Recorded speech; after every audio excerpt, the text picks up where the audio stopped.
MBS, 52 anos, feminino, hipertensa, diabética, história de cardiopatia, da entrada no PS com quadro de dispneia intensa, confusão mental, Glasgow 14, e palpitações. Ao exame físico, encontra-se com PA 70 por 50 milímetros de mercúrio, frequência cardíaca de 160, frequência respiratória de 28, ritmo cardíaco irregular, tá? Crepitações pulmonares em base e o ECG solicitado está apresentado a seguir. Antes de nós olharmos para o eletrocardiograma, vamos avaliar a clínica dessa paciente. O que ela tem? Olha essa história. Feminino de 52 anos, tá? Hipertensa, diabética e já tem história de cardiopatia, tá? Fatores de risco é importante. Ela deu a entrada no PS, olha só, dispneia intensa, confusão mental, palpitações, tudo bem. Olha o que você encontrou no exame físico dela. Uma PA de 70 por 50, tá hipotensa, tá taquicárdica, frequência cardíaca elevada, a respiratória alta, né, 28 incursões por minuto, ritmo cardíaco irregular. Já vem um diagnóstico provável na minha cabeça. É lógico que eu só vou afirmar quando eu vou ao eletrocardiograma, mas já vem algo na minha cabeça. Ritmo cardíaco irregular, né, RCI, e crepitações pulmonares em bases, tá? Tá no plural. Crepitações em bases, ou seja, né, os dois pulmões, né, em ambos. Vamos olhar o eletrocardiograma.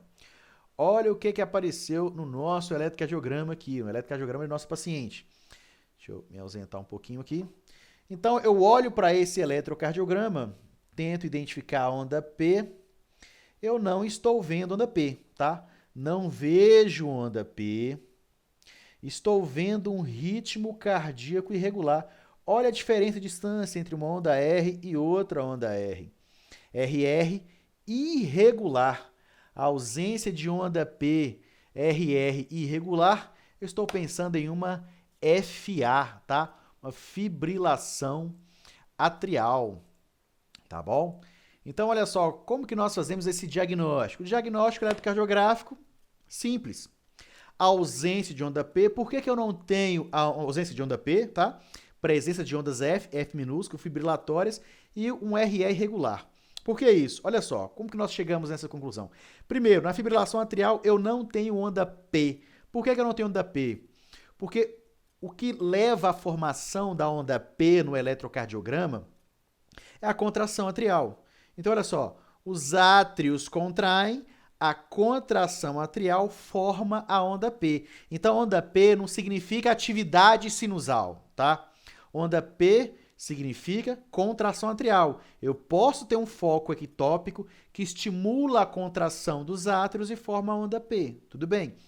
P é resultado da contração atrial. No caso da fibrilação atrial, os átrios não estão contraindo, eles estão fibrilando. Se eles não contraem, não forma a onda P. Não forma a onda P, tá? Muito bem. Presença de ondas F. O que são as ondas F? As ondas F é essa trepidação, né? Aqui embaixo, essa trimelico, como diz um professor, né? Na linha de base, ok?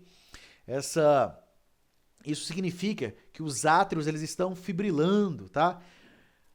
Como eles estão, com cada pedacinho do miocárdio atrial está contraindo num momento diferente, né?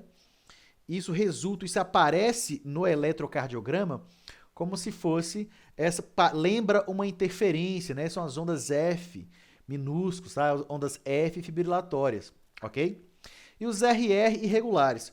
Olha só, os átrios estão fibrilando, significa que cada pedacinho aqui do átrio está contraindo num momento diferente, porque tem vários microcircuitos de reentradas ali ao longo do miocárdio atrial, lá no átrio esquerdo. E eles ficam revezando entre eles quem é que estimula no átrio ventricular. Uma hora é o microcircuito que está mais próximo ali do noátrio ventricular, uma hora é o que está mais longe, então tem muito essa variação, tá? Tem muito essa variação. Uma hora o microcircuito está mais próximo, um outro microcircuito que está mais distante. Isso leva o eletrocardiograma a se apresentar com esses RR irregulares. Uma hora mais próximo, uma hora mais distante, tá? Então, olha o nosso trechinho aqui. Ausência de onda P, porque não tem contração atrial.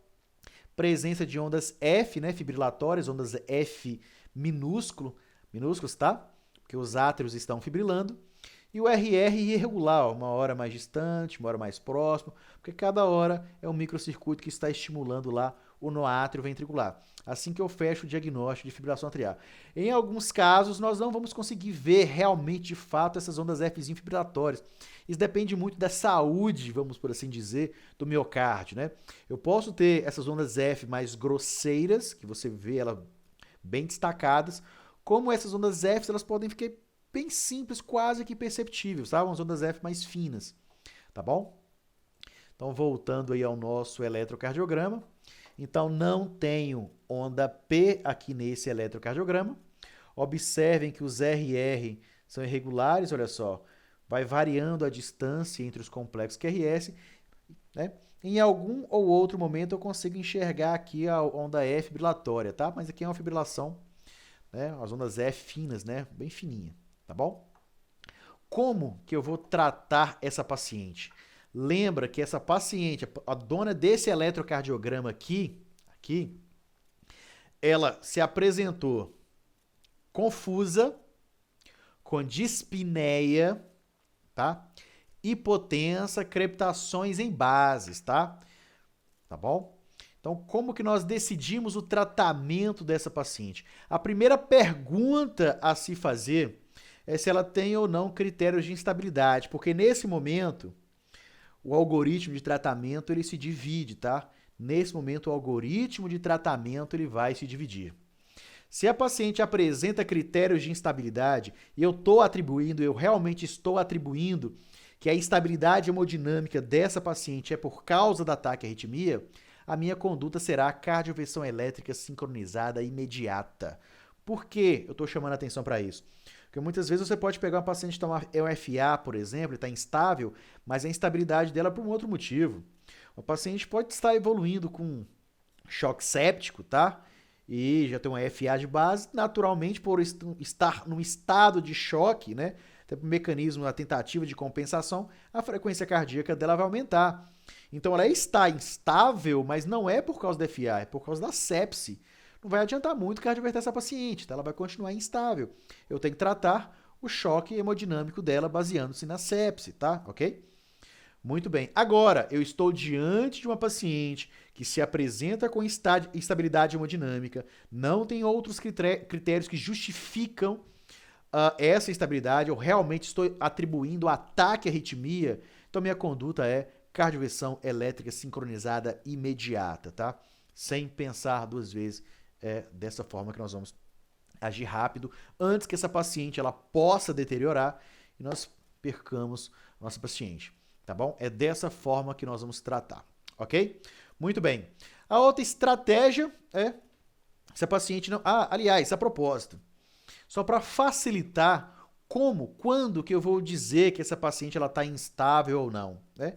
Eu tenho vários critérios que facilitam, tanto do ponto de vista neurológico, cardiovascular, pulmonar, mas para facilitar quando você está ali trabalhando no APH, na porta de entrada, né? O que facilita guardar um macetinho? Os 4Ds, tá? Os 4Ds. O que são os 4Ds? Bom, primeiro D de dispneia. E quando eu falar dispneia, eu estou falando de qualquer coisa que esteja comprometendo o sistema respiratório que você consegue perceber. São sinais de insuficiência respiratória. Uma frequência ventilatória muito elevada, a fala da paciente que é uma fala entrecortada, ou ela dizer que está com franquidispneia, é você perceber o uso de musculatura acessória, batimento de asa e nariz, ou seja, sinais reais de dispneia ou insuficiência respiratória. Tudo isso aí a gente quadra aqui no primeiro D de dispneia, tá? O segundo D é de diminuição de pressão, tá? D de diminuição de pressão. Quando eu falar de diminuição de pressão, eu estou falando de qualquer sinal de choque hemodinâmico, não só a hipotensão em si, então sinais que me façam pensar em choque, tá? Em choque hemodinâmico desse paciente. Outro D de diminuição do nível de consciência, alteração do nível de consciência da paciente, né? Que esteja diferente do basal, ok? Seja se a paciente está inconsciente, se ela começou a ficar confusa, agitada, ok? Então, alteração do nível de consciência, diminuição do nível de consciência. E o D de dor torácica, mas é qualquer dor torácica? Não. É dor torácica tipo anginosa, tá? Dor torácica anginosa. Dispneia, diminuição da pressão, diminuição do nível de consciência e dor torácica tipo anginosa. Basta ter um desses Ds aí, sinais que agrupam em um desses Ds. Eu já digo que a paciente ela tem critério de instabilidade, eu vou partir para a cardioversão elétrica sincronizada imediata, tá? Mas e se essa paciente não se apresentasse de forma instável como a nossa está aqui? O que eu faria com ela? Bom, hoje nós sabemos, né, nas pacientes que não se encontram instáveis, as pacientes elas estão estáveis do ponto de vista hemodinâmico, a conduta é diferente, tá? Nós temos a regrinha, livro, texto e artigo. A paciente tem mais de 48 horas, vou fazer controle de frequência anticoagular, 3 a 4 semanas, trago ela, faço a cardioversão, mando embora por mais 4 semanas.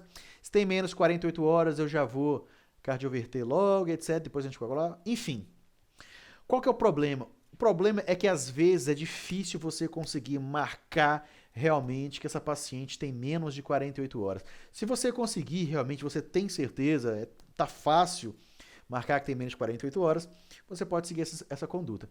Mas é difícil. Muitas vezes esse paciente está evoluindo com FA aí nos últimos 2 anos, tá? E de repente, há cerca aí de 1 hora, 2 horas, essa frequência aumentou e ela começou a sentir e foi para o hospital. Né? Então ela não tem só 2 horas que está com FA. Ela está há 2 anos com FA, mas ela apresentou sintomas há 2 horas. Né? É um pouco complicado, tá? Nesse caso, assim, nós vimos trabalhos mais recentes mostram que o controle de ritmo e controle de frequência na urgência e emergência tem pouca diferença no que diz respeito à maior mortalidade, tá? Então, muitas vezes vale lançar mão do controle de frequência dessa paciente, ou seja, o paciente não tem lesão estrutural, eu preferi utilizar, por exemplo, um beta-bloqueador para controlar a frequência. O paciente tem lesão estrutural, utilizar um digital, por exemplo, controlar a frequência, baixar um pouco, ela melhora esses sintomas, eu consigo ganhar tempo, né? Consigo ganhar tempo para avaliar melhor essa paciente. Se eu estou num serviço que dispõe de um ecocardiograma transesofágico, por exemplo, para eu poder olhar lá dentro, né? Ficar bem pertinho ali do átrio esquerdo e avaliar, é até mais fácil. Mas nós sabemos que não é a realidade de todos os locais aí no Brasil, tá?